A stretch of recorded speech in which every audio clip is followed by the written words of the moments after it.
Hello, everybody, and welcome in to another episode of the Couch GMs podcast. It is Friday, July 19th, 2024. I'm your host, George Kerth, joined by the one and only Cody Roadcap.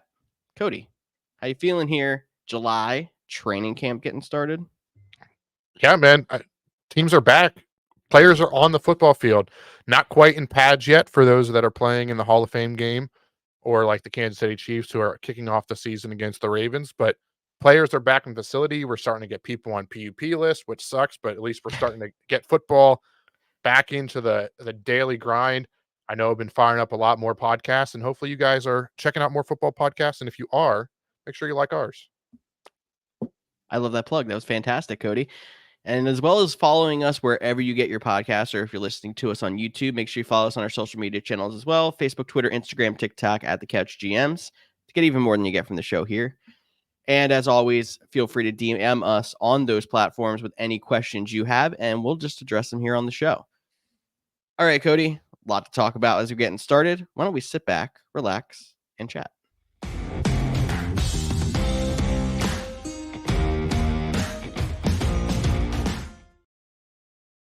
As we mentioned, training camp's getting started here. Actually, one training camp started Wednesday, the Houston Texans. Today, as you're listening to this, Chicago Bears starting. Every team will be in camp in the next week. Exciting stuff to talk about. I think how we start, at least how I normally start thinking when I go to training camp, at least when I'm talking about it fantasy wise, looking at position battles and how teams start to like ramp guys up as we get there into the preseason. So I think a good place for us to start as we talk about the beginning of training camp is starting to look at some of these interesting position battles that are going to start taking place here in the next week. Yeah, I think that's a great way to start, and definitely excited to have, like I mentioned at the top of the show, getting those players back on the field. Some, like you mentioned, Houston on the field. As a Packers fan, I know rookies and quarterbacks already reported, and the other I didn't players know are they coming. separate them up like baseball does with pitchers and catchers. Yeah, I feel like that's something newer, a part of the CBA, which could be changing as later as they push for the 18-game season or moving OTAs and mini camps closer to training camp and giving them a longer break. But that's a different discussion for a different day. So, George, what's our first position battle that we're keeping an eye on? We're going to start with what we think is an easy one, but we'll kind of break it down a little bit on how it looks long term too. Minnesota Vikings quarterbacks. So we got Sam Darnold, newly signed in the house, and then newly drafted JJ McCarthy. I think you and I are very confident on who's going to start the season. What do you think? Yeah, I think this one's, a lot of people are probably going to think not Mike, definitely not Mike. Mike McCarthy is not playing quarterback anywhere. No, JJ McCarthy, drafted in the first round, high pick. Expect him to start right away. They've been pretty adamant that Darnold is going to start. They're going to give McCarthy some time. So barring a extreme breakout in the preseason or in training camp in general, expect Sam Darnold to start the season and take that into consideration as you're drafting Justin Jefferson. He's still a clear doubt, no brainer first round fantasy pick. Like he's Justin Jefferson. Still first overall. I don't know about that if he'd go first overall, but that's a different conversation for next week's show. We can talk more about that kind of stuff. But if you remember a couple years ago when this was Mitch Trubisky came in. So I'm going way back for all you long-term fantasy players. But Mitch Trubisky was drafted number 2 overall, but they signed Mike Glennon to come in. It took all of 4 weeks for Mike Glennon to get benched before Mitch Trubisky. We could see the same thing with Sam Darnold. It could be the whole season. But the one thing we do know is JJ will not start the season, barring, a incredible breakout in the preseason game, which he might not even, depending on how much he plays, might not even get that opportunity to really break out. I feel like we have to be careful how we say JJ because that's what people call Justin Jefferson too. JJ to JJ is coming soon though. It's JJ to J Jettas. Everyone knows. Or J Jeff or whatever we go by. Yeah, but I've heard some people just say JJ for short. So I think that's going to have to be broken now that JJ McCarthy's in the house. Speaking of Justin Jefferson, have you been watching Receiver on Netflix at all? I have not gotten it started yet because I know once I start it, I'm going to watch it all the way through nonstop. That's where me and my wife, we started it last night. We're like, hey, we'll just put this on. We watched 4 episodes, so we're halfway through the season after last night. So check in next week, and I'll have the full season recap most likely. Okay, cool. So I have a week to watch it here too, or 2 weeks, I guess. We are still on our 2 week cycle here. Getting close to August though. I'm sure we're gonna start ramping it up. So keep an eye out for news regarding any of that. A couple more Vikings notes actually while we're here before we move to our next position group. You mentioned PUPs earlier. That is where TJ Hawkinson is expected to start the season. Not shocking because he had his major injury very late in the year last year, but could be someone we're stashing when we're talking fantasy wise. We can talk about that later. And then wide receiver 2, Jordan Addison, was arrested for suspicion of DUI. I don't know. Did they ever confirm that it actually was DUI? George, that was your job to look up, not mine. Yeah, that wasn't my job, no. But either yeah, way, I don't know. I there is so much stuff going on Twitter. You have to always be careful of what you're seeing, especially as a Packers fan. Sometimes opposing teammates get blown out of, or opposing teams, players get blown up bigger than they were. Obviously, DUI is 100% serious. I'm not downgrading that at all. So even suspicion of it, like, do better. I don't know if he was ever booked or anything like that. I would have to do more research. And it doesn't sound like it's going to cause him to miss some time that we know of yet, but the NFL does like to tend to let these things play out.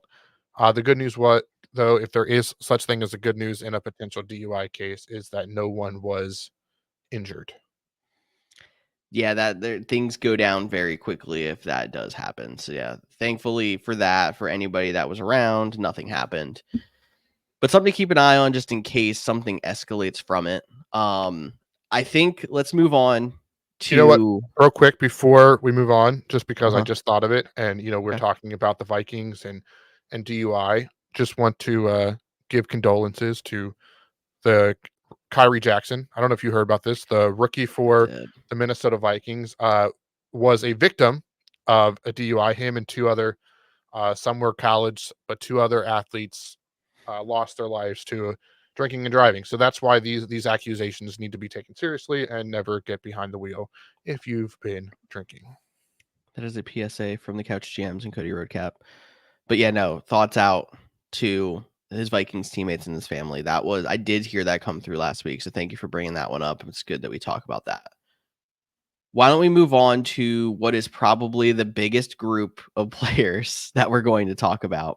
So from what was probably one of the easiest to the hardest, the Bills wide receivers. So Stephon Diggs out. He's in Houston. We have a group of players that we don't know who's going to really get first dibs. We got Khalil Shakur, Keon Coleman, Curtis Samuel, Marquez Valdez-Scantling, Chase Claypool, and Mac Hollins. All have had success at some point to some extent. Some in this organization, a lot outside of it. Do you want to go first on who you think like the top 1 or 2 will be? Because there's going to be some kind of fantasy relevance somewhere with that offense being effective and Josh Allen at quarterback. Dalton Kincaid. Okay, that's a good answer. Look, I think honestly it's going to be very similar to the situation down in Baltimore. Like, there's a bunch of guys that, each one will have their week. Like, some weeks it'll be an MVS week, some weeks it might be a Shakur week. But Kincaid's going to be that consistent over the middle, and they're going to use Josh Allen's legs. I know we like to do our prediction show as we get closer to the season, and spoiler, I don't have the Buffalo Bills making the playoffs. And I think part of the problem is their offensive playmakers are surrounding Josh Allen, but you can't bet against that dude. He has shown time and time again he can put that team on his back. But the name I'm most interested in, and a guy that I'm taking a lot in flyers, in late rounds of fantasy drafts, and it's the rookie Keon Coleman. He was a guy that was a potential top 10 pick. Didn't test as great, but he's a bigger wide receiver, so he slid down draft boards. The Bills targeted him. They got him in the 2nd round. They actually, part of acquiring him was them allowing the Chiefs to trade up with them to get Xavier Worthy. So that kind of tells you how much they view this guy as a guy that they really like. So I think Keon Coleman, at least in terms of fantasy perspective, who knows if it pans out, but is the guy that I will be taking a late round flyer on. He has the most upside. And the rest of the guys we've seen, Curtis Samuel, MVS, and Hollins at least. If you want to throw Claypool in there, you can. They'll have, a game where they catch 2 touchdowns, and then they'll be the top waiver pick, and then, you still never have confidence starting them. So, it's kind of where I see the rest of them. I feel attacked because I'm usually the guy that's, trying to dig out the waiver wire, and you a Just lot because of you do times the you find TikToks busts. doesn't mean I'm attacking you. I know. I'm with you. If I had to pick somebody who's gonna be top dog, it's Keon Coleman, and then my number 2 is Khalil Shakur. But I think that the argument of the tight ends being the most effective is a good one. The only thing I'm going to ask you is, so we saw Dalton Kincaid break out when Dawson Knox got hurt. Dawson Knox came back, and all of a sudden he was mediocre again. Any worries, or do we think Kincaid's going to take a step even with Dawson Knox there still? Yeah, I think Dawson Knox will still be a factor. I think he'll be, involved. He might steal a touchdown here or two. The tight end market is better, I would say, this year than in years past, but I still think it has its weaknesses. But I think Dalton Kincaid, what he does as a receiver too, I wouldn't be surprised if, Dalton, they come out in 2 tight ends a lot, and this is getting into some more nitty gritty, and then Kincaid switch from the end of the line into the slot position. I think they could move him around and use them, have him, and then have Keon and Shakira or MVS on the outside, and they have a little bit of a big slot player in Kincaid. So that's kind of how I see it. I think he'll more of the offense will go around him, and then Dawson Knox will be there for that security blanket kind of thing. Similar to how when Peyton. Now we're going way back. I went for back now. Peyton Manning in Denver, right? You I had hate hearing that Peyton Manning is way back, by the way. I feel so old. dude. He runs a production company now, which is even more wild. Yeah, Uh, it is. but how Demaryius Thomas was the guy that was the focal point on offense, but Emmanuel Sanders was, if it was third down, you knew it was going to Emmanuel Sanders. You could say the same thing about Yeah. Wes Welker for Tom Brady. All of them have their guys, and I think Dawson Knox will still be that guy for Josh Allen. Third down, 5 yards, it's probably going to go to Dawson Knox, but most of the game plan will be funneled through Kincaid, at least to start the season. And a shout out to James Cook, who's probably going to get a lot of catches as well in that offense as they try to find a new identity without that star number 1 wide receiver. Going out west, still talking about wideouts. Why don't we talk about the LA Chargers? And they traded away Keenan Allen, let Mike Williams go. Their top 4 now is Quentin Johnston, Josh Palmer, Lad McConkey, and DJ Chark. Are you also liking the rookie and McConkey here, or do you think Quentin Johnston's going to figure it out? No, for me, so I think the rookie is very interesting for sure. But for me, the guy is Josh Palmer of these 3. He's still young. I believe he's going into year 3. Maybe it's year 4 at this point. But I think he's a guy that, more well-rounded. I feel like McConkey, he's more of a slot guy. Johnson's more of your vertical threat. Palmer is more of the all-around guy, in my opinion. You have DJ Chark there too, who's a little bit more of a vertical threat. And I can't take the easy route by saying they're tight end because is it still Gerald Everett? Or did he go That's somewhere else? Is it a Donald great Parham question. Jr.? I don't I know think he's Parham's there. still there. Is he still Maybe he's there? not. While Give you me look it one up, but second here. I'll Will continue talking. Dissly and Hayden Hurst and Donald Parham. Exactly. So I like Palmer, but I think people, Justin Herbert's there, so people are going to think they're going to throw it all around.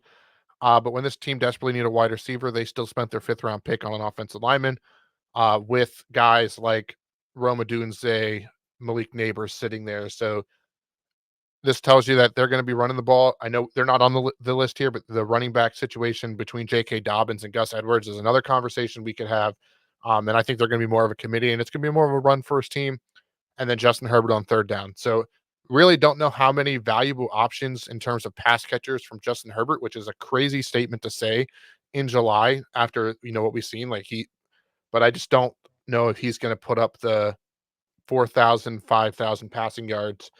I think it's going to be more of a run-focused offense, at least to start, as they play to their strengths. I like it. And I think that Are wide receiver by committees popping up more, or is it just like some of these teams that were just used to having solid wide receivers that they don't have that clear number one now, and that's why it seems like it? So no, I think that's a great point that, the NFL goes through shifts all the time, right? The big thing was you need a quarterback on a rookie deal. Well, everybody Yep. started going after that, and then it's like, well, the quarterback still needs to be good. So teams are finding ways to pay their quarterback and win, but it's harder to pay your top wide receivers when Justin Jefferson just signs a deal for $30 million a year. Like, it's going to be hard to keep them all. So you're seeing a lot of teams that are, you know, finding a bunch of wide receiver twos or your non-traditional wide receiver ones, or the way I look at it, building a basketball team. You find your slot guy that's like your point guard, you find your power forward that's your big guy in the end zone, you find your shooting guard that can take the top off the field, like in your tight end, your center. Like, you build a basketball team on the football field. And I think a lot more teams are taking that approach. And I think because of the way the game is played, and there's a lot more of this cover two shell defense, keep everything in front of you. Like, you want those more shiftier number two guys than, because don't get me wrong, if you could have the choice between everyone on the Bills or Justin Jefferson, you're still going to take Justin Jefferson. You're still going to take Devontae Adams. Still going to take Tyreek Hill. There's still a place for a number one wide receiver, but give me, uh, you know, these whole rooms, because it's harder to defend. Like, if three guys can all play the same position and run the same routes, it's a lot harder to defend than, hey, this guy, like MVS, for example, 95% of the time, he's either running a fly route or a comeback route that looks like a fly route. Like, that's just in his skill set. But if you can get a guy that can run more than just those couple routes, and MVS is an NFL player, he can do more than that. I'm being a little bit facetious, but yeah, I think the committee and Facetious. needing to win with wide receivers on rookie contracts, I think would be the next thing we're talking about, no longer quarterbacks. And I think more wide receivers will get drafted in the first round in the next couple of years to get that fifth-year option to keep those prices down. That's interesting. And then the teams that you're seeing going out there getting the star wide receivers are the teams with quarterbacks on rookie deals, i.e., the Chicago Bears, who traded for Keenan Allen because they have a rookie quarterback, like that The kind of te thing. Yeah, the Texans with Stephon Diggs. Stephon Diggs. Like, I mean, look, The Eagles when they got AJ Brown. Same they with had the Dolphins when they got Tyreek Hill. I mean, now they're still on that team and these quarterbacks are on second deals, but it was that idea. so, I mean, honestly, let's look at it this way, and I know we're going off topic here, but what is the Couch GMs if we're not going off topic? Of Take course. the, Cincinnati Bengals, for example. Who's their wide receiver 3? Off the top of your Now head. that Tyler Boyd's gone, I could not tell you. Right, and they're still like, "Yeah, we don't really wanna pay T. Higgins that big money. Hey, we'll keep him on the franchise tag for 1 year to, to Sure. go for it, but we don't think we can pay him that much money. We're gonna keep Jamar Chase and Joe Burrow, but we can make do with just one guy." Um, and that's a team that was coming from, Jamar Chase, T. Higgins, Tyler Boyd, arguably the best trio in the NFL, if, maybe not last year, but 2 seasons ago. So, I think that's a trend you're gonna start seeing more of these players that are, wide receivers that can do a little bit of everything, that are talented, and some of them will still get those big money contracts, but have to go to different teams to do it. For those of you looking for who that next guy is, it is either Surfer Boy Trent Irwin or it's that Andre Ishivaz guy. Ishishwaz, whatever. I forget how you say his name. I heard it a couple times last year. And I think they also have Charlie Jones out of Purdue, I think, is on their roster. He's probably Yep. not number 3, but yeah, Bengals. So, Bengals. Interesting. But yeah, so I like your take there on the Chargers there as well as we try to bring it back in and then moving on to running backs. Got a couple of teams here to talk about. The Carolina Panthers. Now I know they're probably not going to be great, but they're also a team that's starting to try to put pieces around around on that team to, be relevant. One of those guys, they drafted rookie running back Jonathan Brooks. They still have Miles Sanders and Chuba Hubbard on their roster as well. What are your thoughts here on, is one of these guys going to get a bulk enough of the carries to be fantasy relevant, considering you're going to be able to get them all in the late rounds? Yeah, the one I'm keeping an eye on too, especially as we come into training camp, is Jonathan Brooks. And I'm not saying he's going to be the guy that starts, but he tore his ACL at the beginning of November last year when he was pretty much considered a first round pick, but then he tore his ACL. Still went high second, which kind of tells you about his talent and potential upside. But is this a guy that you can potentially start the season on IR? Start the season on PUP, and you can use your IR spot in fantasy, and then potentially get a running back later once other running backs are starting to get banked up, like we see in fantasy football every year. So that's the guy that I'm most excited about on the Panthers. But to your point, it's the Panthers. None of these guys are going to be the Texans 2 seasons ago when Damian Pierce broke out, but like it was just because he ran the ball 30 times a game. Like none of these guys are going to do that. Their run game is probably not going to be great. Their offense might be a little bit better since they've brought in, Xavier Legette, the rookie at wide receiver, Deontay Johnson, got some pieces around Bryce Young. But not really any of these running backs I want in fantasy, but I would take a flyer on Jonathan Brooks, especially if you get the flexibility to use him as an IR spot. You play with the kicker, don't draft your kicker then, and also tell your commissioner to not play with the kicker. Tell our league to not do that then. That's what I'm going to tell you. But yeah, I like that. And then maybe Chuba Hubbard's a guy that, like, if you hear Jonathan Brooks is going on PUP, missing the first 4 weeks, or IR, whatever it is, and then you see has a solid week 1 and you have a weakness, you need some guy to kind of stream a few weeks. Maybe he's a guy that I think you could get off the waiver wire post draft, but I don't think I would draft him either. I think that's a pretty good call there. Cody, a team that was also bad last year. But one thing that they had was a running back. The Arizona Cardinals. So they had James Conner solidly in that number 1 role, and he was a pretty solid fantasy running back last year. They go out in the 3rd round and they draft Trey Benson, and then they also brought in DJ Dallas from Seattle. In my mindset, before you really kind of go into research, you're like, James Conner's solid. They're going to be a better team this year with Kyler Murray for a full year, going out there and drafting Marvin Harrison. Like, they're starting to build pieces. And then you look deeper, and maybe it's not straight clear James Conner. Oh, that was your tee up for me. I was so not ready. I think you have a solid point here. I was trying to pull up the ADP aspect of this too, because I'm pretty sure James Conner is going in at least the top 4 rounds, if not higher. I hate ads. I'm so sorry, everybody. No, you're good. And James Conner deserves to go that high because he was a top 20, maybe even top 15 running back last year. And that was on a bad team. And now, like I'm saying, they're projected to get better. He has a quarterback for an entire season now. And he was somebody, before you look deeper, that I was confident going out there. If you're going hero running back, if you're going no running back, taking that second running back later that you can go out and rely on. But Cody's going to tell me, beware. It's not so much beware. James Conner is going in the 3rd round of your standard 12-team league. End of the 4th or beginning of the 4th, end of the 4th range for 10-man leagues. So that's kind of where he is going. And it's not that I don't like him. I think he's still going to be very heavily used in the red zone. And I honestly do think the Cardinals are going to be a little bit better of a team this year. Not a full season of Kyler Murray. They got Maserati Marv as a 1st-round pick. Expect him to jump in right away. And it's just I think it's going to be more split than in years past with James Conner. So he's going to become very touchdown dependent, in my opinion, with the addition of Trey Benson, their rookie out of Florida State. He has some home run ability. I talked about him a lot when we were doing draft stuff.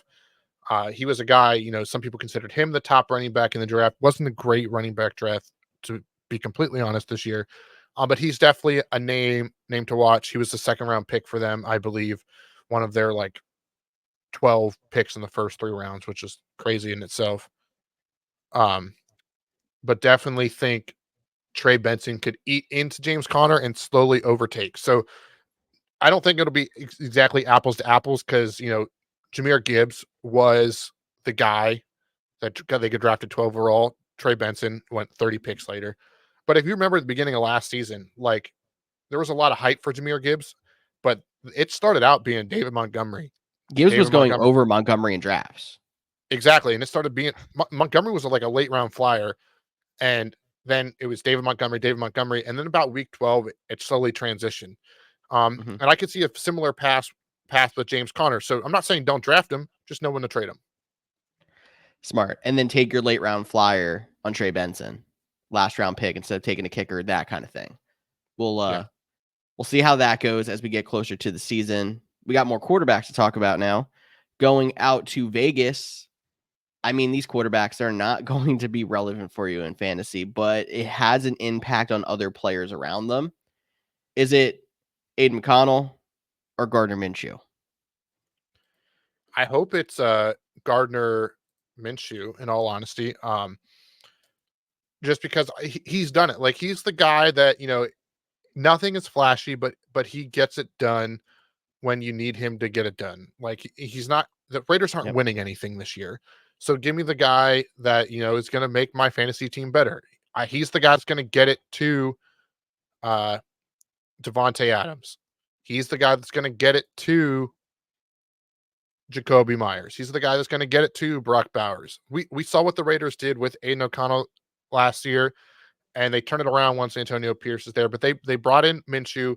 We saw what Minshew did in the, coming in for Anthony Richardson. I was blanking on his name. So I think Minshew would be the preferred starter as we move forward. But I'd love to hear your thoughts too on a guy like Devontae Adams. Going a little bit later because of the quarterback situation in years past. He has shown in previous years, that he was able to put up numbers with Brett Hundley or other guys when Aaron Rodgers was banged up. But last year was a little bit of a struggle for him. Are you worried about, is he like a guy that you're not taking this year? Are you still willing to take Devontae Adams? Does the quarterback decision change that answer for you? What are your thoughts on him specifically? I don't think the quarterback situation, whoever ends up starting, changes it for me, because I think even if it is O'Connell out of the gate, I don't know if I believe in him enough to hold the job. And then you're going to go back to Gardner Minshew because he is that reliable veteran backup who can go out there and, like you said, just perform. So I think even if it ends up not being Minshew, it's going to be Minshew in the long run. And when it comes to Adams, the only thing that concerns me was part of last year age, because he's in his 30s now. You never really know when a wide receiver is going to drop off. Sometimes it happens super quick. But I think I still would go after him, seeing as how far he's dropped down the draft board. Last year it was super disappointing because you were still taking him in first, second round, and you were expecting that. And then the quarterback situations happened and the Raiders fell apart. And I don't think a lot of what happened was just, to blame on Devontae Adams. It was the things going on around him. But you're going to have lower expectations with him being drafted later now. And he could end up being a steal that comes back to form if he has more stability around him, which I think is possible this year after just how last year everything just went brick by brick off. And then he ends up being a draft steal for you. So I think he's worth the risk as of, I don't think he's really going to fall far below where your expectations are, but he has a much better ceiling potential. I think that's a great way to put it. And while you were talking, I did confirm that, a guy that we don't often think about as a top fantasy guy is Michael Pittman. But with Gardner Minshew last year, he finished as wide receiver 15 on the season. So that's kind of the range that, Adams is going. It's probably going a little bit higher just because of name. But to your But if point, you tell me who's the better wide receiver, like just straight pure talent wide receiver, Michael Pittman or Devontae Adams, even if he is starting to lose a step, it's Devontae Adams. So take that number, he could be a wide receiver 10. So Devontae Adams, another guy that's, featured in the receiver show. And because you haven't watched it, I'm not going to give any spoilers. But, the players list comes out and stuff like that. Players do lists all the time. And despite, the age and stuff like that, Devontae Adams by his peers is still recognized as one of the elite, top wide receivers in the game. And he's a guy that, even though I'm in plenty of leagues with George and giving away draft secrets, he is definitely a guy I'm looking at in those, because I don't have to spend a first round pick on him. Sometimes not even a second round pick. Like, if you give me the first round pick to get the first overall pick with Christian McCaffrey, and then tell me at the 2-3 turn, I can stack Devontae Adams and another wide receiver. Like, yeah, tell me to stop living in, 2020. which no one wants to live in that year anyways. But Yeah. I would do that in a heartbeat. And I just also want to just reiterate the fact that like we're talking about him dropping down the draft boards and people are going to start thinking like he's fallen maybe around. This year is different when it comes to wide receivers, especially because the first round is like 8 wide receivers, 9 wide receivers deep. And that hasn't been the case, obviously, in a lot of other first rounds where like your first round was 6, 7 running backs, and then wide receivers are getting pushed down the board because whatever. So when I look at it like in straight wide receiver rankings, he was probably going as what wide receiver 4, 5, 6 last year. That is a lot closer to wide receiver 10 to 12 this year. And this is just one source, but his current ADP is 21. So Uh, third round in a 10-team league, late second round in a 12-team. right. Right in front of him is Devon Achane. Right after him is Drake London. Marvin Harrison Jr. is also ahead of him. So those are the kind of guys like, Derrick Henry, Marvin Harrison Jr., Devon Achane, Devontae Adams, Drake London, Chris Olave, Deebo Samuel. Like that's the range we're talking about right now in fantasy in that middle second round. If you're in 12 teams to third, middle of third, if you're in 10 teams, kind of players. Yeah. I think that's a good place to put him. It sounds difficult for me to try to rank how those would go. So I think that's a good group to put him around. Why don't we talk about Achan since you just mentioned him? We'll go down to Miami and we got to talk about him and Raheem Mostert because I don't know if it's going to be like last year where they were both absolutely just destroying worlds. And if you look at it, Mostert had more carries than Achan did by a mile, really. And it did start to close the gap when it comes to carries when they were both playing late in the year. Achan did miss time with injury, but I think we're all expecting Achan to take the step to be the starter, but how much is Mostert still going to take, especially when it seems like he's a touchdown leech at this point in his career?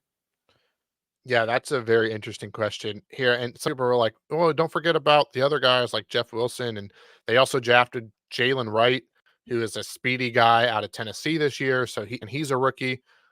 So there is a lot of speed on the team that is basically the Miami Dolphins. And yeah, There's I think Achan showed it's him. Like he's the guy. Like I don't Mhm. think that's the question, but is it the ADP difference is where it's interesting to me is because I just mentioned Achan is going one spot ahead currently of Devontae Adams at 20, where Raheem Mostert's all the way down at 75. So it's like if he's going to steal touchdowns because he led the league in them last year, now he'll probably regress, so it probably won't be 20, it'll probably closer to 8, and then maybe that's why he's down there. Uh, but he's definitely a guy I'm keeping an eye on, especially if you go no running backs to start the season, which a lot of people are going to go no running backs, uh, because there's only like two running backs in like the top 10. Exactly.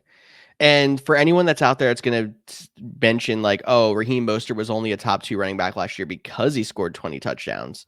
Let me take you back an extra year to the last notable touchdown leech, James Conner, who we're still talking about as a top, you know, 15 running back 2 years later because he went from basically just scoring on the goal line to showing that no, he still has stuff left in the tank. And I mean, Mostert was fantastic outside of just scoring touchdowns last year too. So there's definitely something to keep an eye on. If you're going to spend the draft value on Achan, I think it's going to work out for you, but don't expect him to be the guy to get 80% of the carries. 60-40 or similar seems like something that's going to happen, and that is going to give Mostert some kind of value in a high-powered offense. So you mentioned James Conner. Conner's going 60 Mm-hmm. ADP currently. Uh, we mentioned Mostert at 75. You're on the clock. We'll say Connor slid a little bit if you want to make so you don't feel like you're reaching for Mostert. But which guy would you be more excited about joining your team? I'm kind of a person of opportunity. And I think that maybe that strategy has been proven flawed over, time as you saw Mostert wasn't a person of like all the opportunity last year and ended up being running back 2. But I would still probably go James Conner thinking that you're going to get more carries out of it, but it is a lot closer than I'm making it sound. Yeah, I would probably go him too, just durability. That's the other thing with most you have to keep in That's mind. true. But But to Mostert completely, played a full season, if I'm not mistaken, last year. he might have missed a game or two. I could look it up, but it was very close to a full season. But another, they're not on our list too, but a very similar thing that made me think about this too is like, and this is all in fantasy when we're talking battles today, but when you're in draft, opportunity versus ADP. Let's take this running back situation. We can translate very similar to how we look at the Rams wide receivers. Puka Nacua, he's like 11, 10, 11 right now. Cooper Cup all the way down in the 40s. Like Nacua is the new thing, the shiny new toy. Had an incredible rookie year. Achan, shiny new toy, but Cooper Cup when healthy still got his. Raheem Mostert when healthy still got his. So at what point does the opportunity meet the value is something to keep in mind when you're doing your fantasy drafts. That's true, and I was actually blown away when I saw Puka Nacua as high as I did. Like, I thought that was a little bit of an overplay, but we can keep it on track if you don't want to talk more about Puka Nacua, Cooper Cup. I'm sure we'll hit on that more as we get deeper into the preseason. Bengals running backs, interesting one to look at here as they have a big change up. They have Zach Moss now coming in from Indy, Chase Brown still on the roster, Chris Evans still there as well. Obviously, it seems like Moss is the lead guy, but Chase Brown still around. Any reason why you would think it shouldn't be Zach Moss? No, I think he's a pretty easy one. You take Zach Moss here. I mean, we're really just mentioning these guys because like you're going to get into your drafts and you're going to be like, oh wait, the Bengals starting running back hasn't been drafted yet. Zach Moss is down in the 80s. Chase Brown is below that. Chris Evans probably is not getting drafted in any league at all. But Zach Moss is a guy that I think when we did our way too early mock draft, like I took him in the last round, or Tyler, or we were all worked together and we took him in one of like the last 2 or 3 rounds. So he's a guy of, we're putting him on this list not because we think he's going to win your league, but hey, But he could. I went wide receiver heavy. I took an early quarterback. I went tight end early. I could use some running back depth. Oh, wait, I'm in round 10 and I can get a starting running back. That doesn't happen often. And there's a reason he's down there, but at least you get that opportunity. There's a reason he's down there, but I feel like most of the time when you're talking about like there's a starting running back left on the board and it's round 13, it's like, I don't know, Jonathan Brooks, Chuba Hubbard.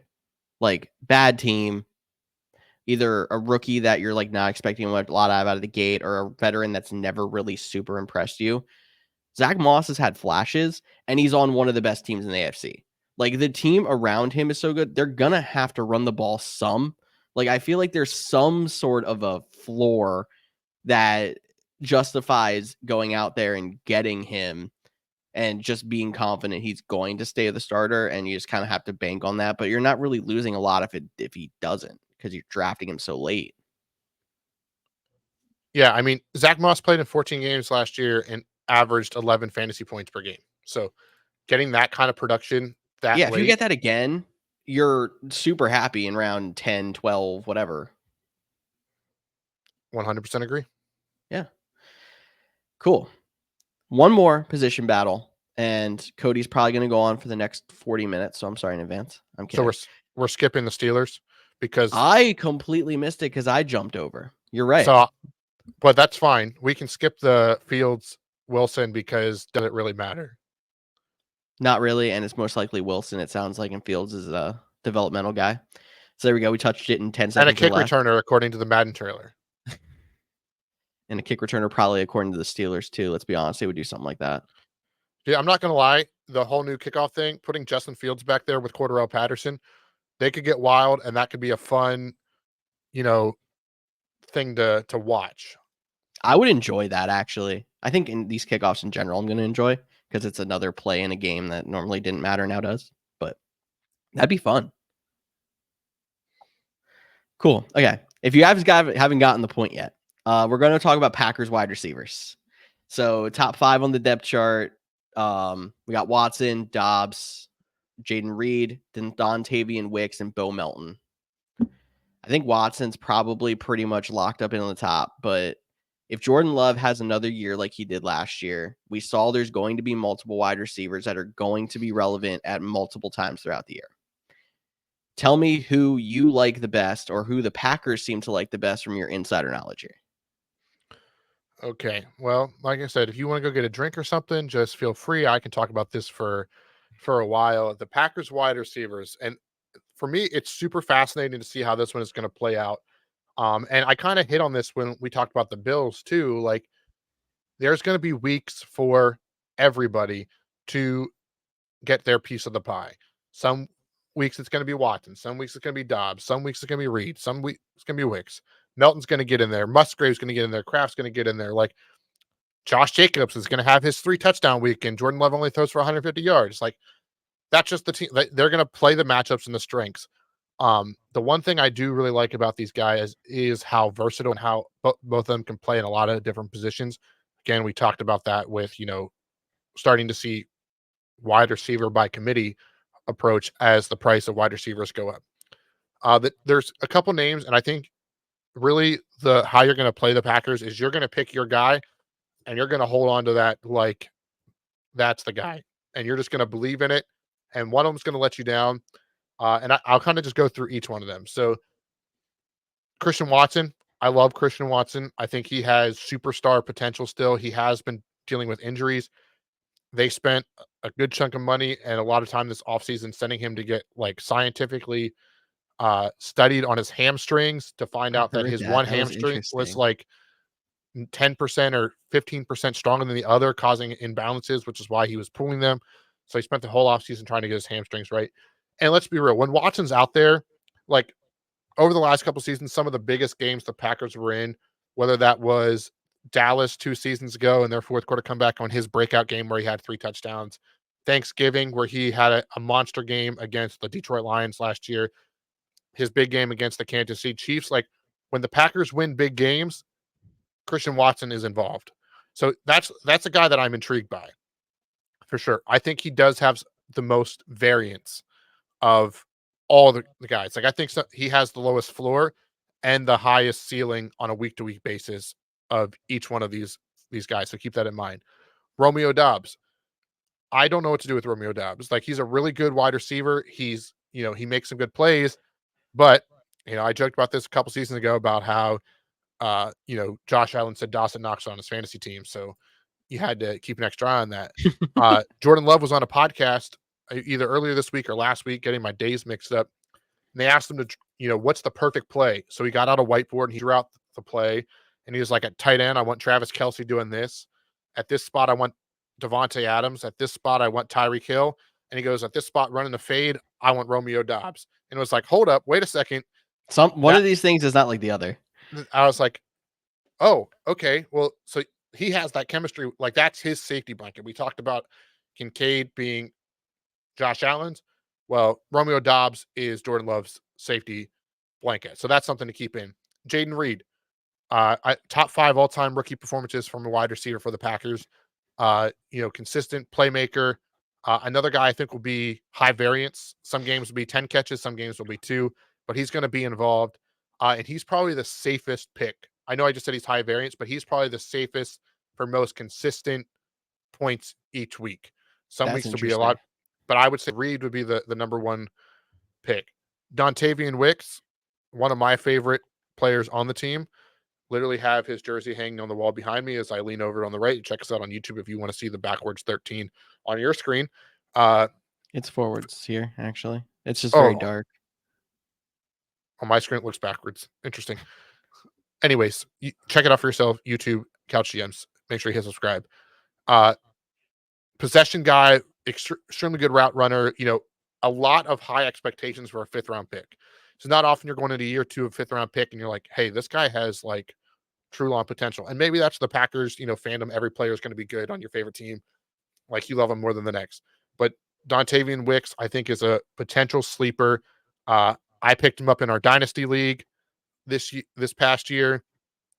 He's a guy I'd be targeting late rounds as well. And then Bo Melton. He's an interesting one because he's an undrafted or 7th round pick by the Seattle Seahawks that got claimed 2 seasons ago, started on the practice squad, made the roster, then had a couple big games down the stretch for the Packers. Super athletic. Probably not a guy you're counting on fantasy, but George, I wanted you to put him on the list because he's the guy, if you're playing daily fantasy, and I know we are ways away from daily fantasy, but we got to talk a little bit daily fantasy, not just, redrafts and dynasty. Bill Melton is the guy that, $1,200 gets 2 touchdowns, wins you your week. So We he's were at least doing a it at the name. end of the year last year, I remember. So he's at least the name to keep in the back of your mind as you get closer to the season and we get ready to kick off down in Brazil. Oh, not the first game of the season's in Brazil, but the first game that Yeah. matters is in Brazil. Am I right, George? Yes, it is. We have something in common there. My rankings were going to be pretty much like yours. It sounded like Watson at the top, Jaden Reed, who I feel like he's my favorite in a sense, but Watson just has such a ceiling that you have to, draft for that ceiling. Then Dobbs, Wicks, and Melton. But I think Reed just kind of took me by surprise last year, which is why I like him so much. And he was pretty consistent in the middle weeks and around, even like when Watson had his breakout game on Thanksgiving, Reed still put up like 11, 12 points, like that kind of thing. Cool. I'm gonna go down. So I'll look up the ADPs quick of those 5. So Reed is currently at 68, Watson at 89. So Reed's going higher than him. Interesting. Dobbs doesn't even show up on the list of whatever. So Wicks and Melton probably do not as well. Yeah, it's the top 100. So Dobbs isn't on there, which I imagine if Wicks is ahead of Dobbs, that'd be interesting. But no. So Jaden Reed, 20 picks higher than Christian Watson. And I think we both said, the consistency, but that Watson potential as a Packers fan, I'm super excited for. But, it could end up being just another MVS. Which week does he catch the 60-yard touchdown and which week does he not? I feel better about it because he has been working on that injury issue and going to the sports science lab, which that was just really cool. If you have a second and you're bored, take a look, like search that on X, search that online, and check out what they were doing testing his hamstrings. It's just a cool little thing. But I kind of like that value even more, hearing how low it is, how low he's being drafted. He's being drafted below Reed, and you have that ceiling. And I think, yeah, you can argue him and MVS have some similarities, but I feel like there's been more consistency out of Watson or so far in his career than there was out of MVS at any point with the Packers. Yeah, I'm super excited for Watson. He was a guy that, when he was first drafted, I wasn't completely on board with. But the more I watched his game, watched his ability, realized the potential he has, of all of these guys, if you told me one of them ends up as a first-round pick next year, it would be Christian Watson. Not saying I think he's going to be a top 12 wide receiver in fantasy, but he has that potential, in my opinion. I think I'm good there, Cody. Is there anything you want to add? Any other notable positions that I missed that you've already kind of mentioned some? Anything else you want to add to the show here before we get out? No, I think we went through some of the most exciting position battles. And I think too, we mentioned the ones on the surfaces, but there's going to be ones that we're not talking about to keep an eye on. Who I don't want to say who is this year's Puka Nacua because I don't want it to sound like that happens every year. But, who is that, late round pick that starts to turn heads in training camp and preseason and then starts getting runs with the ones and then doesn't play that final preseason game? Like there's going to be a player or two, whether it's a running back, a wide receiver, a tight end, a defensive player, but that doesn't, unless you're playing IDP.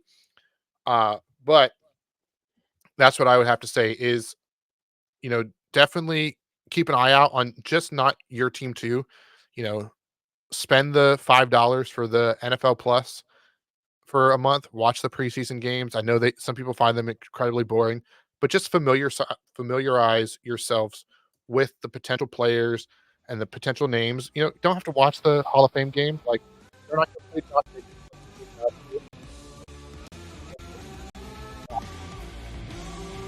and now he got a 4-year, whatever, $1 million contract with the Packers. But a lot of battles to watch. It took me forever to find the music, so I feel like I have rambled through my whole outtake. George mentioned we are going to be having some conversations soon, so keep an eye out for more updates about plans for this season, what kind of content to expect. If there's something you want to see from the Couch GMs podcast, make sure you hit us up on social media, Facebook, Instagram, Twitter, X, all those good places, TikTok. we'll talk to you all next week, 2 weeks. We don't know yet, but see you soon.